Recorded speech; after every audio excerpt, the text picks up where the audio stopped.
The honey we know and love played an extraordinary role in the ancient world. For the Egyptians, it was a treat of all trades, used for sweetening foods, healing wounds, paying taxes, and even embalming dead bodies. From mythology to medicine, the honeybee practically reigned over Egyptian society. Honey was used by all classes in ancient Egypt, indicating that it must have been produced on a large scale. It was used for everything from sweetening food to preventing infection by being placed on wounds to paying taxes.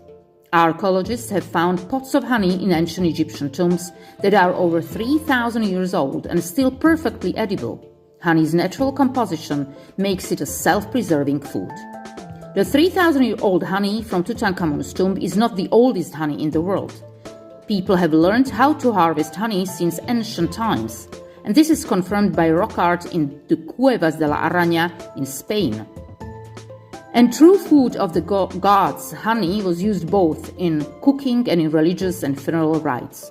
A food much consumed by sportsmen, it was considered by Pythagoras to be an elixir to ensure a long and healthy life. Among the treasures discovered during the famous 1922 archaeological excavation of King Tutankhamun's tomb was a jar of honey. Archaeologists tasted it, brave souls, those archaeologists, and to their amazement found it to be as sweet as, well, honey. Both early human ancestors and hunter-gatherer societies of today rely on honey to supplement meat and plant foods.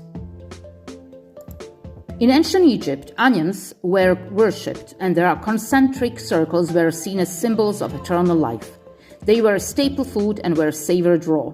In modern times, uncooked onions sent people reaching for breath mints. But in Egypt, onions can be traced back to 3,500 BC. In Egypt, onions were actually an object of worship. They've been woven into the fabric of traditions, often